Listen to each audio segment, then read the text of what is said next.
Alright, hello and welcome to episode 70 of Morrowind. I was playing a lot offline just to finish it, to complete it as a life goal task for myself, but then I came across the books again, and they were so overwhelmingly motivating for me to share. I probably have read this one already on the Let's Play, but I've certainly forgotten about it because it's been 3 years. So yeah, this game is so good that it prompts me to share. It asks me to celebrate the beautiful work that the writing gives to this game. And I just hope they don't mess it up for the next Elder Scrolls. I hope that the Somerset Isle one, Elder Scrolls 6, is good. I'd be so sad if it's not. Okay. The Monomyth. In Mundus, conflict and disparity are what bring change, and change is the most sacred of the elven forces. Change is the force without focus or origin. Ogathir Teherete, Order of SPSJJJJ. Probably the Sijic order, or at least suggestive of the Sijics. Simply put, the schism in the human Eldmeri worldview is the mortal's relationship to the divine. Humans take the humble path that they were created by the immortal forces, while the Aldmer claim descent from them. It doesn't seem like much, but it is a distinction that colors the rest of the diverging mythologies. In Tamrielic traditions or religion, all Tamrielic religions begin the same. Man or Mer, things begin with the dualism of Anu and his other. These twin forces go by many names: Anu Padame, Anu El Sithis, Ak El, Satak Akel, is not. Anuel is the everlasting ineffable light. Sithis is the corrupting inexpressible action. In the middle is the gray maybe, Nirn in the Elnofex. In most cultures, Anuel is honored for his part in the interplay that creates the world. But Sithis is held in highest esteem because he's the one that causes the reaction. Notice kind of both male pronouns are being used here. We don't have an author's name for this book, but many signs about this book point to it being an imperial scholar because it's so multicultural in its scope. Anyone who's played Oblivion or Skyrim as the Dark Brotherhood, one of the coolest factions, will be immediately familiar with Sithis. And in our Let's Play, I have to decide how ambitious I'm going to be still with this Let's Play. I certainly want to do the main storyline quest. I'm also very close to the end of the Telvanni quest. So I think those two, for sure, I'm going to try to get through. But I also want to get through all of the temple quests. And I also want to try to get through the Morag Tong, which is the Assassin's Guild for Morrowind. And I've never done that storyline, I don't believe. I think I've just done, when I was a child, the Mages Guild, certainly, which we're also very close to completing the Mages Guild. And I think I did House Halalu. I don't think I ever did Redoran, and I did parts of the Imperial Legion, but not the Imperial Cult. So, Morrowind is a game that keeps on giving through your life and over many years. And partly because it has the courage to ask for multiple playthroughs instead of having one character or one playthrough basically be able to do everything. So yeah, we might make a new playthrough for the Imperial stuff, maybe an Imperial Legion and Imperial Cult playthrough.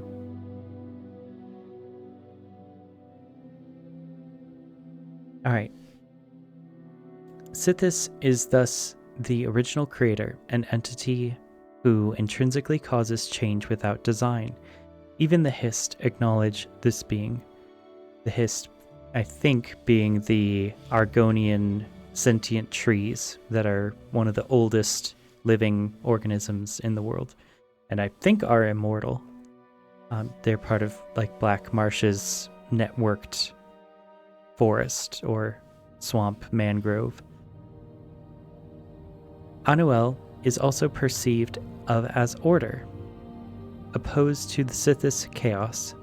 Perhaps it is easier for mortals to envision change than perfect stasis, for often Anuel is relegated to the mythic background of Sithis's fancies. In Yokundan folktales, which are among the most vivid in the world, Satak is only referred to a handful of times as the Hum. He is a force so prevalent as to not really be there at all. So this is a very interesting concept about basically the top and bottom trough of a wave.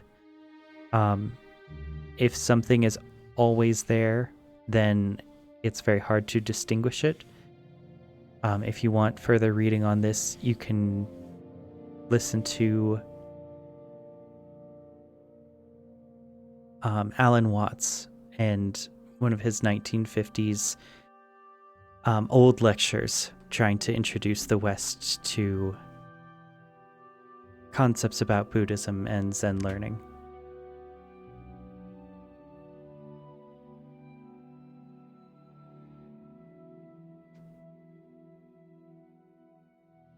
In any case, from these two beings spring the Et Ada, or original spirits. To humans, these Et Ada are the gods and demons. To the Aldmer, the Aedra, Daedra, or the ancestors.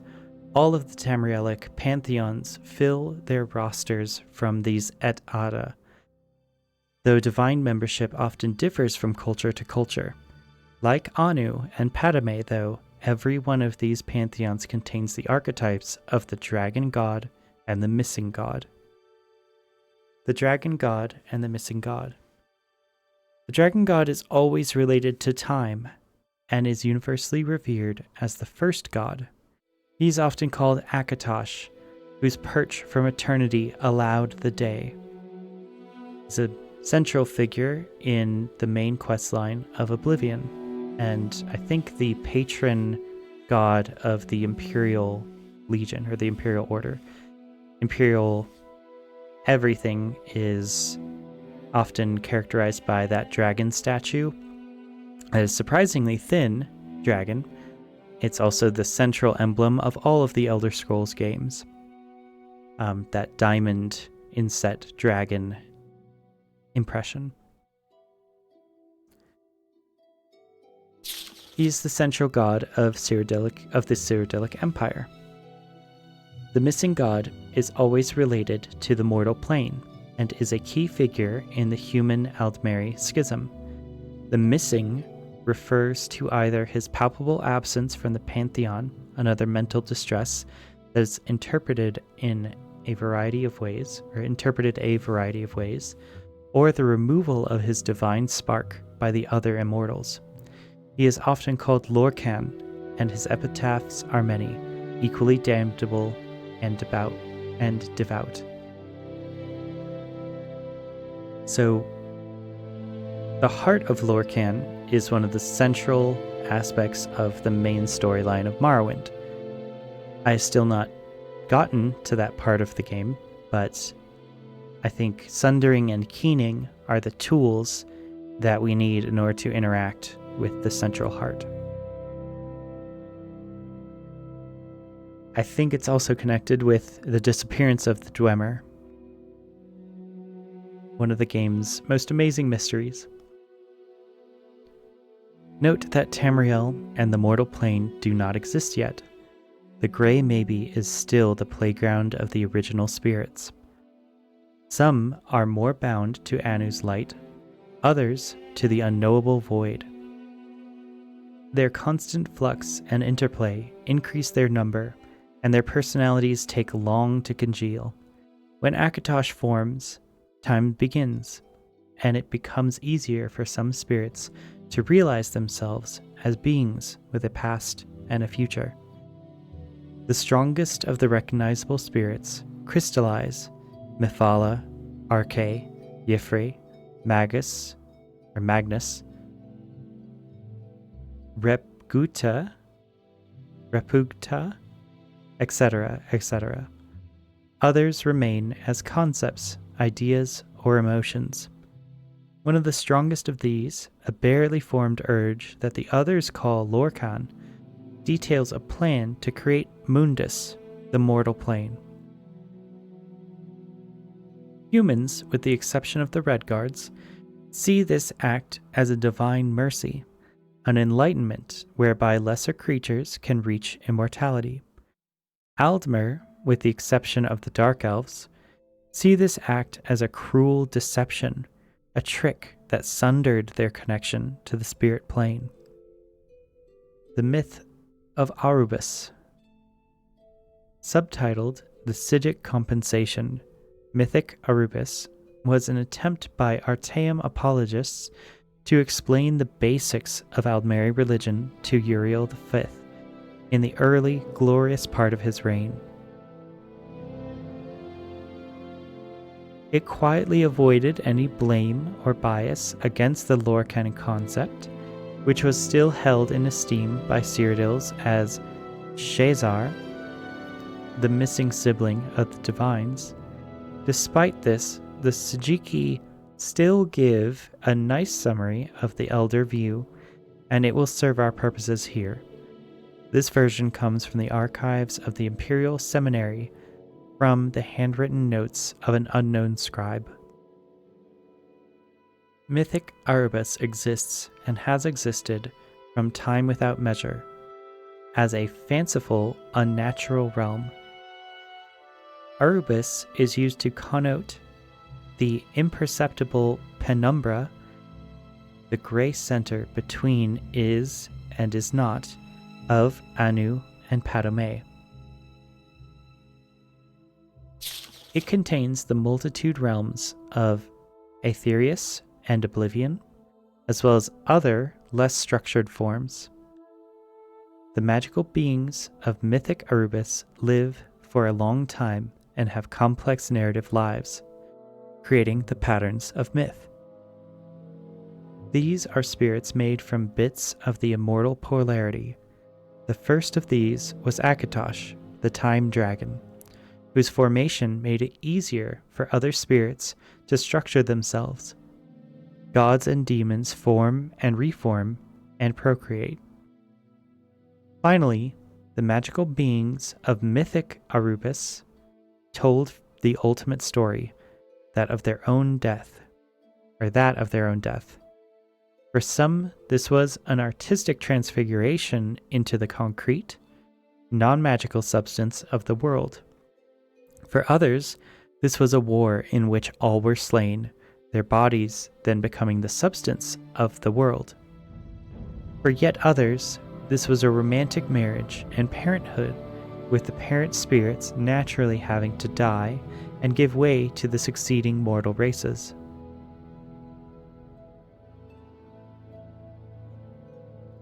The agent of this communal decision was Lorcan, whom the most early myths vilify as a trickster or deceiver.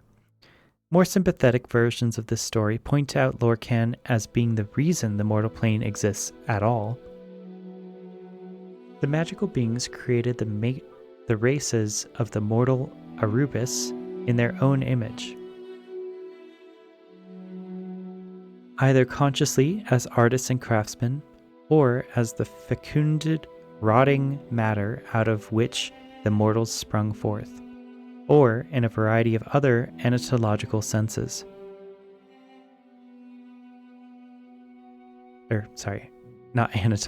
analogical senses. The magical beings then, having died, became the Et Ada. The Et Ada are the things perceived and revered by the mortals as gods, spirits, or geniuses of Arubis. Through their deaths, these magical beings separated themselves in nature from the other magical beings of the unnatural realms.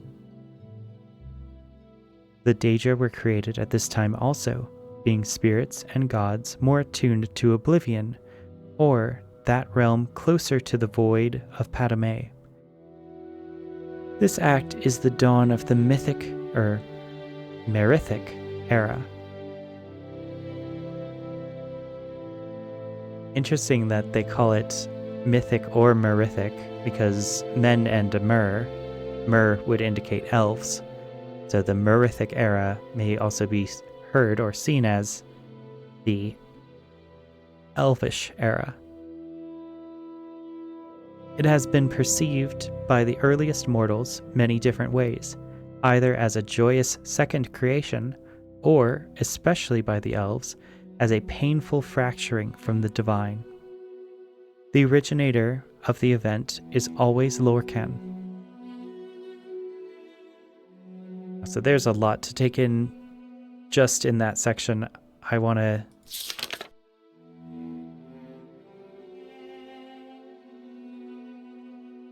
re-go over the myth of Arubis.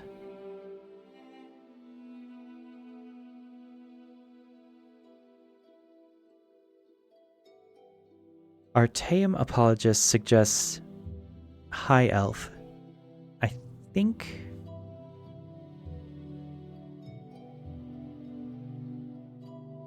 I'm just going to look up if this is the High Elf capital, Artaeum.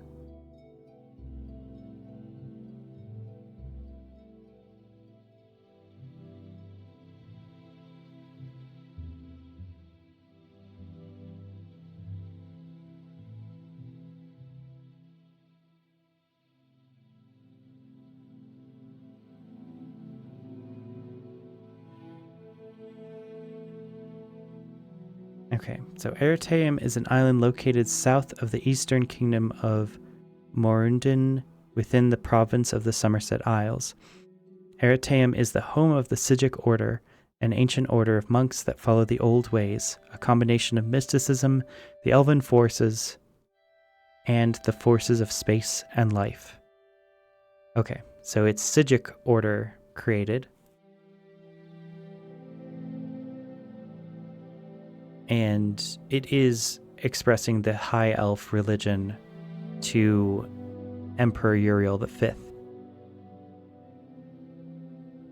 Quietly avoids any blame or bias against the Lorcan concept, which was still held in esteem by the Cyrodiils as Sherazar.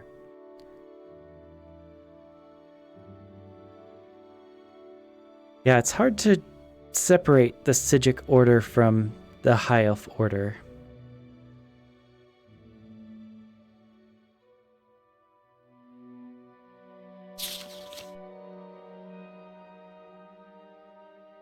Alright, Lorcan.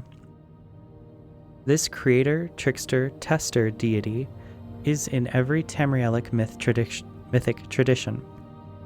His most popular name is the Aldmeri Lorcan, or Doomdrum. He is convinced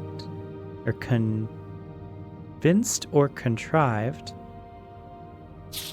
the original spirits to bring about the creation of the mortal plane, upsetting the status quo, much like his father Padme had introduced instability into the universe in the beginning place. After the world is materialized, Lorcan is separated from his divine center, sometimes involuntarily, and wanders the creation of Et Ada. Interpretations of these events differ widely by culture. Below are some of the better known. Yokundin, Satakal, the World Skin. Satak was first serpent, the snake who came before, and all the worlds to come rested in the glimmer of its scales.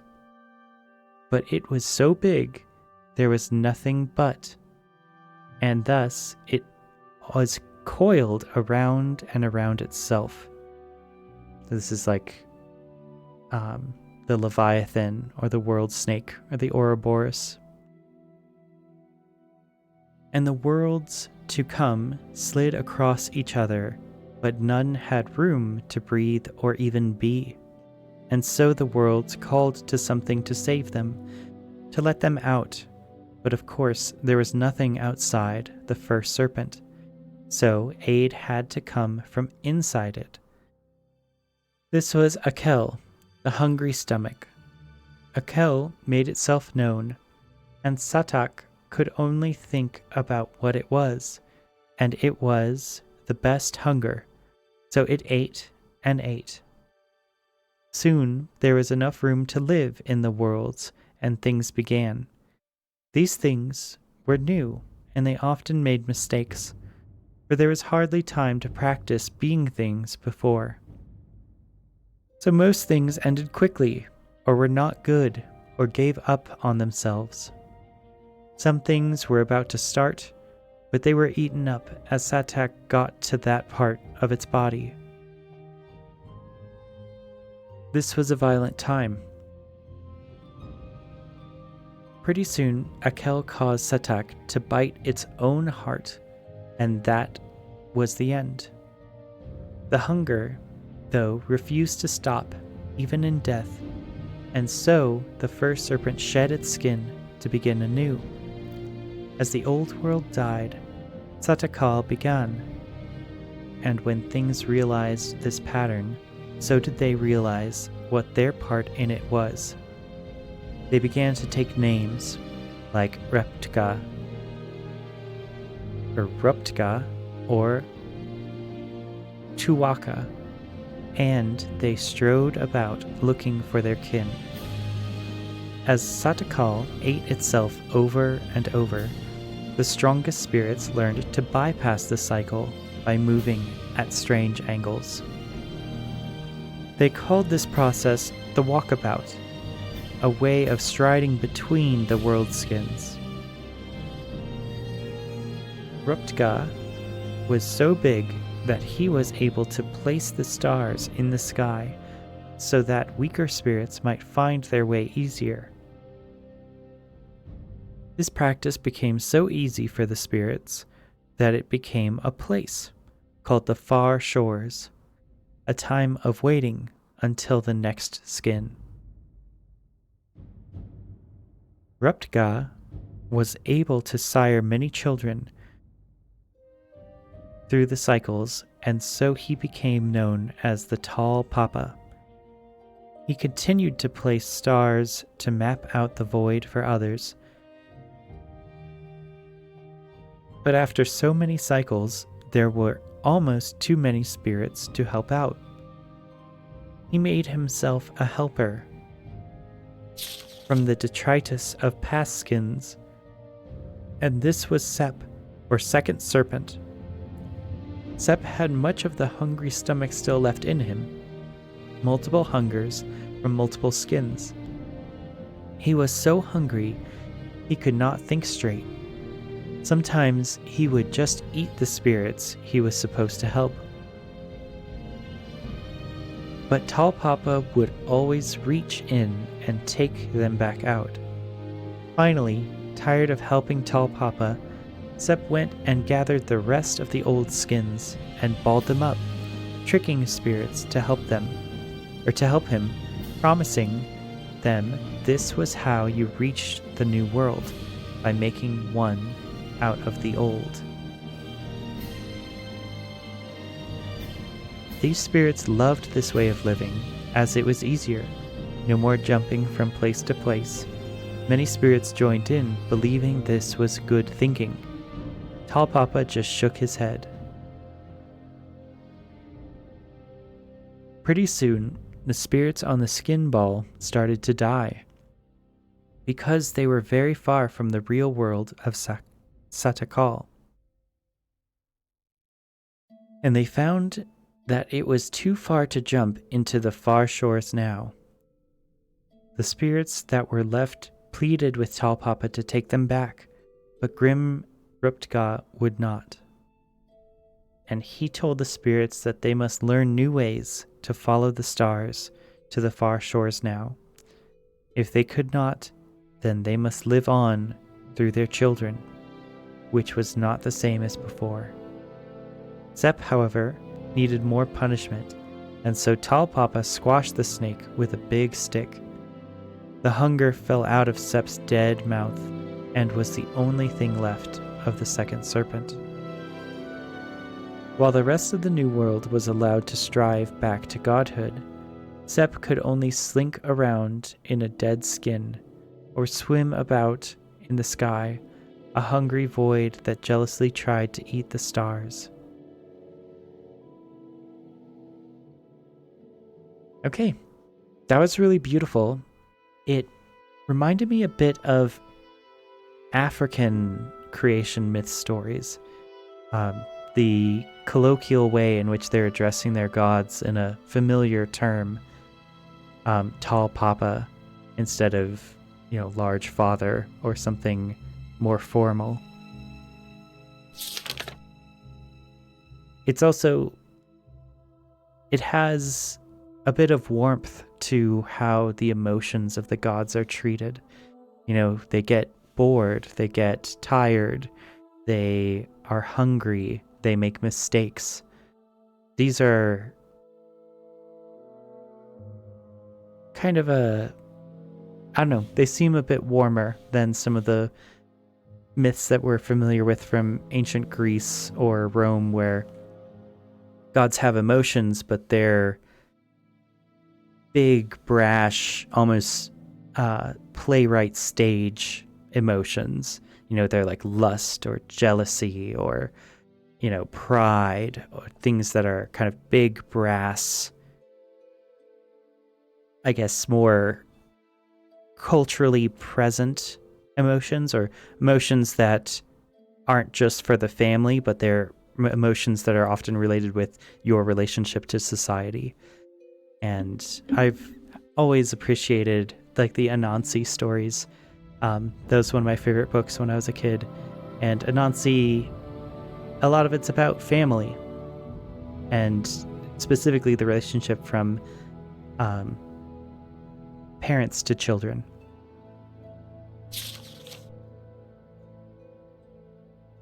Cyrodiilic, Scheherazar's Song. Okay, so this is Jokundan. I think that means it's Redguard. Yeah, Satakal the World Skin. So that makes sense. The only group in the Elder Scrolls series to be explicitly black as a thing is the Redguards.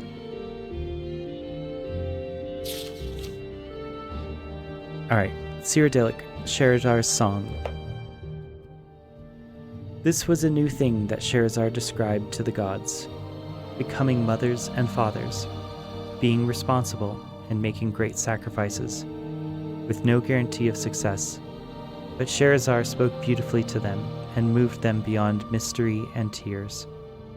Thus the Aedra gave free birth to the world, the beasts and the beings, making these things from parts of themselves.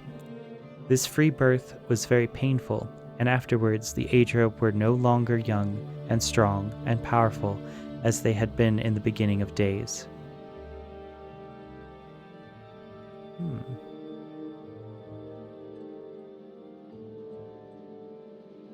Some Aedra were disappointed and bitter in their loss, and angry with Scheherazar, and with all creation, for they felt Scheherazar had lied and tricked them.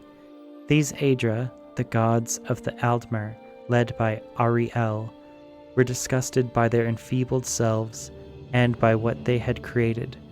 Everything is spoiled for now and for all time, and the most we can do is teach the elven races to suffer nobly with dignity and chastise ourselves for our folly and avenge ourselves upon Scheherazar and his allies. Thus are the gods of the elves dark and brooding, and thus are the elves ever dissatisfied with mortality and always proud and stoic despite the harshness of this cruel and indifferent world. Other Aedra looked upon creation and were well pleased. These Aedra, the gods of men and beast folk, led by Akatosh, praised and cherished their wards, the mortal races. We have suffered and are diminished for all time, but the mortal world we have made is glorious, filling our hearts and spirits with hope. Let us teach the mortal races to live well, to cherish beauty and honor, and to love one another as we love them. Thus are the gods of men tender and patient, and thus are men and beast folk great in heart for joy or suffering, and ambitious for greater wisdom and a better world. Now, when the Daedra lords hear Sherazar, they mocked him, and the other Aedra. Cut parts of ourselves off and lose them forever? That's stupid. You'll be sorry. We are far smarter than you, for we will create a new world out of ourselves, but we will not cut it off or let it mock us, but we will make this world within ourselves forever ours and under our complete control. So the Daedra lords created Daedric realms, and all the ranks of lesser Daedra, great and small, and, for the most part, the Daedra lords were well pleased with this arrangement, for they always had worshippers and servants and playthings close to hand. But at the same time, they sometimes looked with envy upon the mortal realms, for though mortals were foul and feeble and contemptible, their passions and ambitions were also far more surprising and entertaining than the antics of the lesser Daedra. Thus do the Daedra lords court and seduce certain amusing specimens of the mortal races, especially the passionate and the powerful. It gives the Daedra lords special pleasure to steal away from Sherazar and the Aedra, the greatest and most ambitious mortals. Not only are you fools to mutilate yourselves, gloat the Daedra lords, but you cannot even keep the best pieces, which prefer the glory and power of the Daedra lords to the feeble vulgarity of the mush-minded Aedra.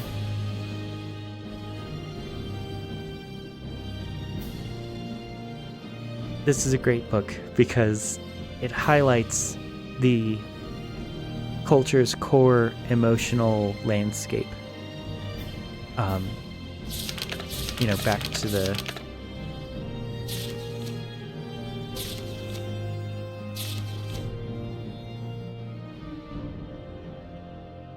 I'm still so entranced by the Yokundan myth of Satakal and the World Skin. I may return back to that at some point. Specifically, the transition of the skins. I think meaning the lives of acknowledging that the Daedra can come back when their mortal form on the mortal plane is destroyed.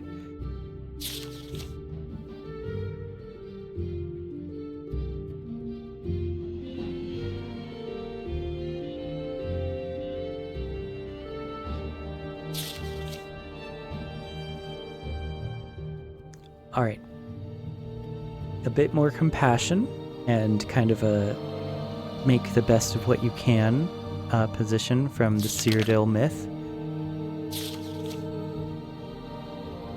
They certainly have a very specific opinion about how the elves are, basically telling the high elves or reflecting back to them how proud and kind of the negative aspects of some of their emotional or cultural identity.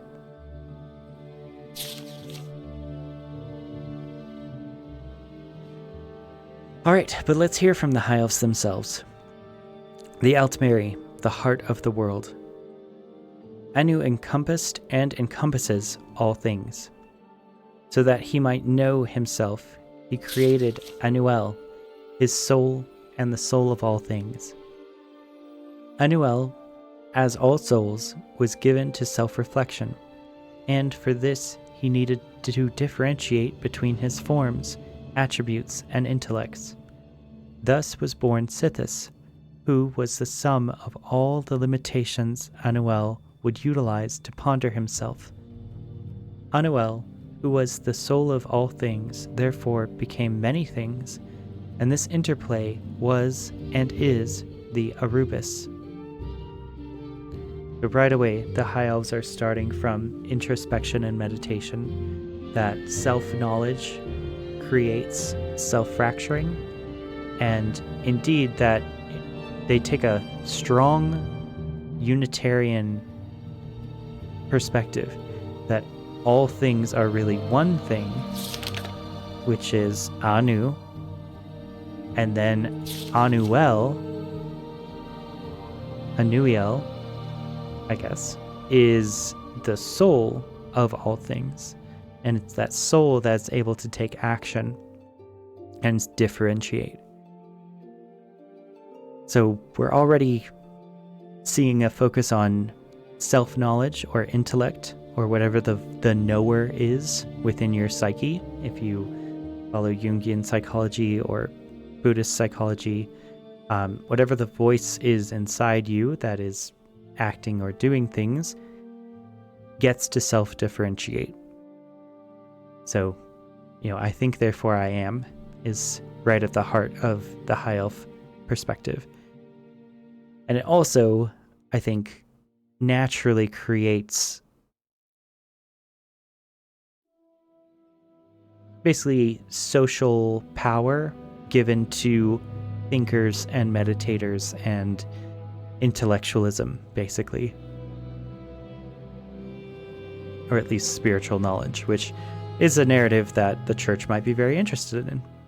That's their favorite thing. And so in their stories, they're probably going to make it a cool and important thing.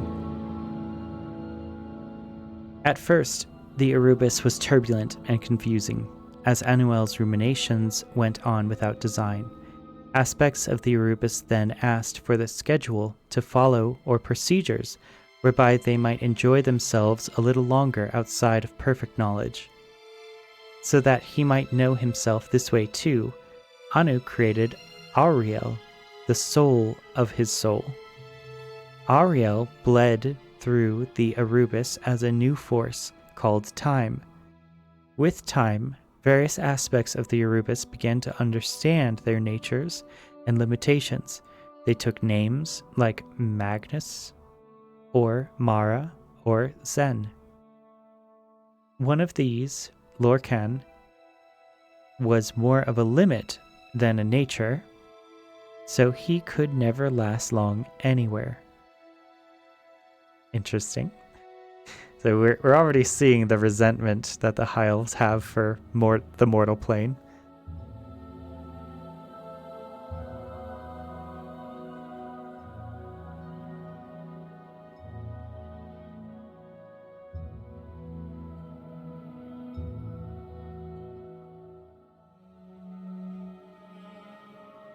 Yeah, it's ultimately a story of fracturing from the High Elf perspective, where they see their legacy and inheritance as being the true unity of the divine, and then everything is, again, in a bit Buddhist philosophy, it's divinity kind of making a game with itself about limiting its own knowledge or splitting its own knowledge into pieces to have them interestingly interplay off of each other so that it can create curiosity, or rather satisfy curiosity.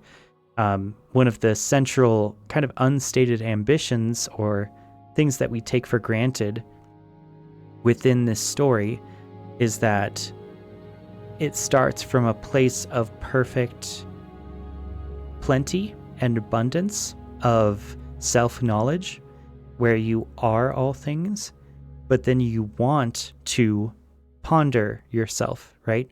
You want to know yourself better. And you want to know, or rather, that curiosity creates the limitations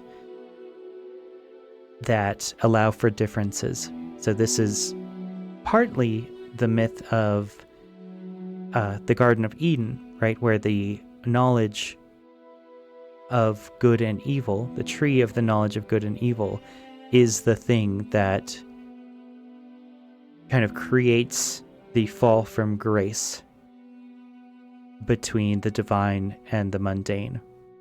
or rather, heightens the separation between the creator and the created.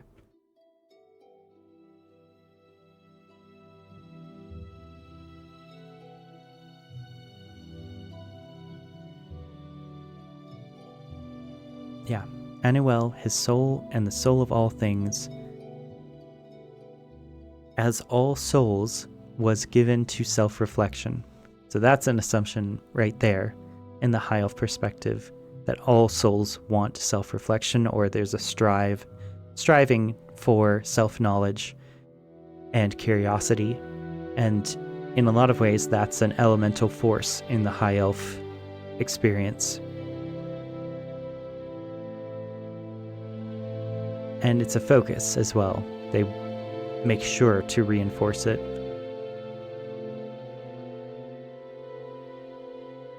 And that births Sithis, so they acknowledge Sithis right away and call it the sum of all limitations that Anuel would utilize to ponder himself.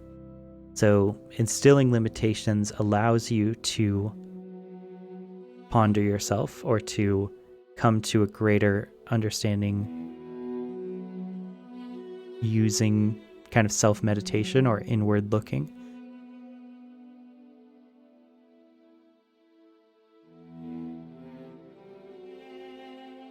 And Anuel, who is the soul of all things, therefore became many things, and this interplay was and is the Arubis.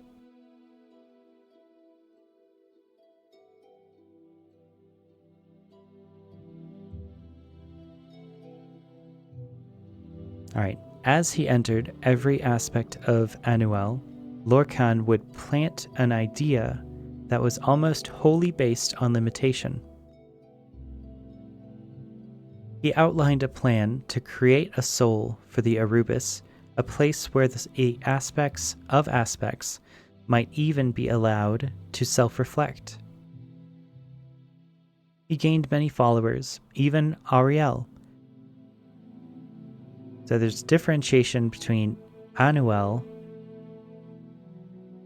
Arubis, and Ariel.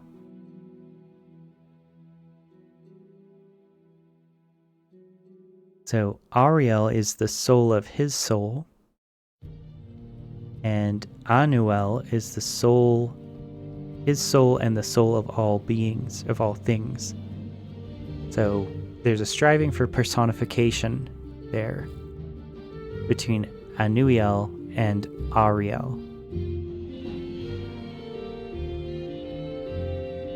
Wouldn't kill him to use a few different letters to make their words, but that's High Elves for you. It's all about subtle splicing of appreciating subtle differences between similar concepts, which I think is quite beautiful. It's one of my favorite things about studying philosophy, is just how specific things can get, or rather testing the resolution of your understanding.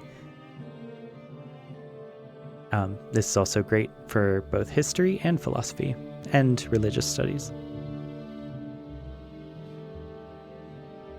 Good thing to practice. Get your brain sharp.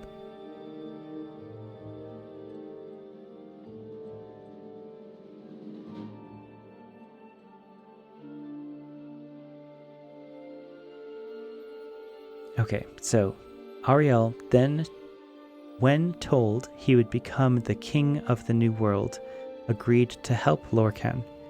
So they created the Mundus, where their own aspects might live, and became the Et Ada.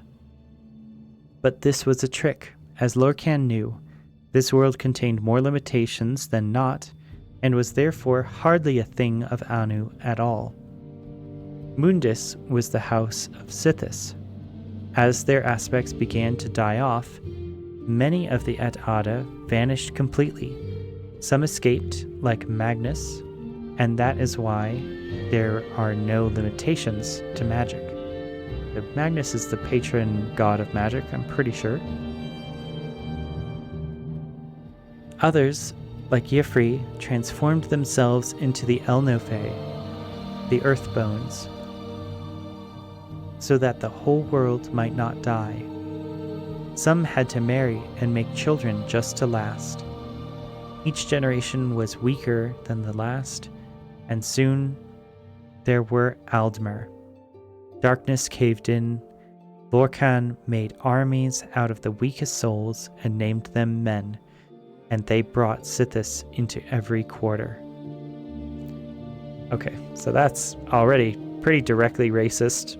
From the High Elf perspective, it's a big tragedy to be here.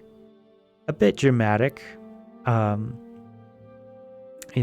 Cyrodiilic myth acknowledges creation, but then, kind of tries to make the best out of it. The Aldmeri position seems to, in some ways, be more connected to the spiritual origin, but then also has the emotional consequences of either pretending that they spiritually remember or actually spiritually remembering the unity before separations, and that they're still kind of wounded by that or pissed off at it.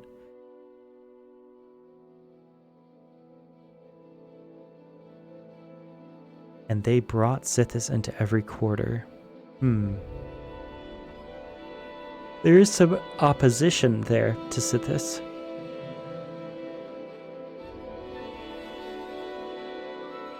Yeah, a non-alignment with chaos.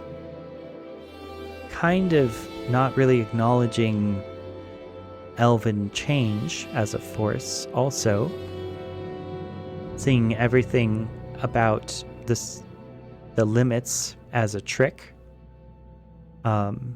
Is of course represents some typical high elf ambition, that they don't want to be bound by the rules of the world, and one of the ways that they do that is learning magic. That magic gives them power to change the rules of Mundus, to change the world, and do things that aren't normally possible.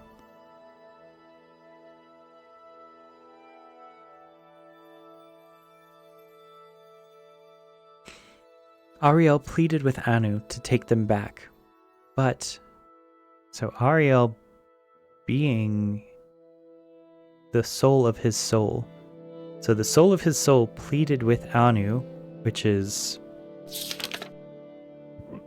encompassing and encompasses everything or all things. But he created all of this so that he might know himself in the first place. So, in a way, this is his plan.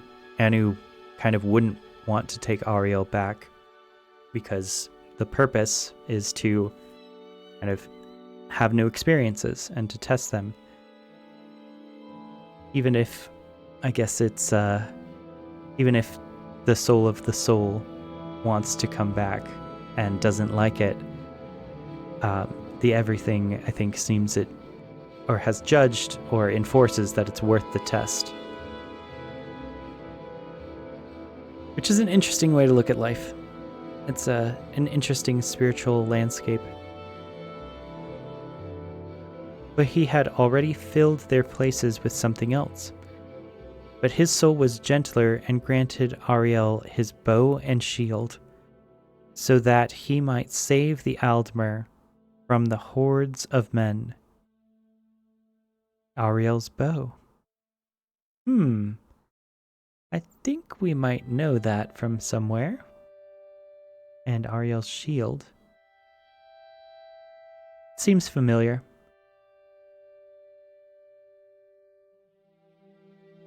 Some had already fallen, like the Chimer. So that's what will turn into the Dark Elves, I think. Who listened to Tainted et Ada, which they might call some Adra, maybe? And others, maybe... Is Azura the one that led the Chimer away? This is how they're dealing with their schism in their, I guess, cultural memory. Is basically seeing a group of them listening to Tainted at Ada and then leaving, or rather, falling. And others, like the Bosmer, had soiled Time's line by taking mannish wives. Interesting. Ariel could not save Altmora, the Elder Wood, and it was lost to men. Is this Cyrodiil, maybe? I think when we do some of the history research in Oblivion, they do reference the connection between the old elven people who occupied White Gold Tower and lived in Cyrodiil. Because the men came from Skyrim down to conquer the central part and then made the Empire. They were chased south and east to Old Elnofe. South and east. And Lorcan was close behind. He shattered that land into many. Finally, Trinimac, Ariel's greatest knight, so he's the patron god of the orcs, and the orcs are the Orsimer, so they are Myr also, knocked Lorcan down in front of his army and reached in with more than hands to take his heart. He was undone. The men dragged Lorcan's body away and swore blood vengeance on the heirs of Ariel for all time.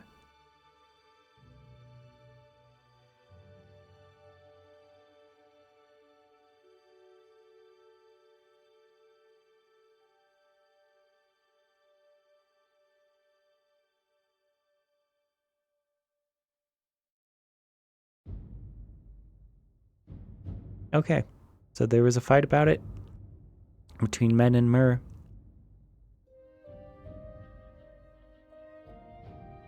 But when Trinimac and Ariel tried to destroy the heart of Lorcan, it laughed at them. It said, "This heart is the heart of the world, for one was made to satisfy the other." So Ariel fastened the thing to an arrow and let it fly long into the sea, where no aspect of the new world may ever find it. But that's not true. We know where the heart of Lorcan is, and I think it's at the heart of Red Mountain. Maybe it was put into the sea and then it bubbled up through the volcano, and that's why Morrowind is an island now. Interesting theory. Alright, well that is the book, The Monomyth. And we have no stated author, and it's an example of outlining some of the earliest aspects of, I guess, divine scholarship and a cross-cultural reference.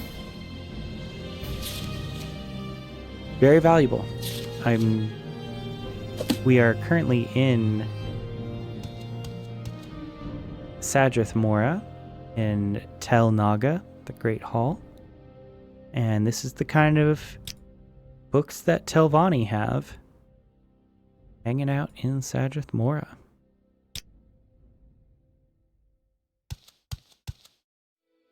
All right. That will be it for our episode. Thank you those that listened and stayed all the way through, and peace out.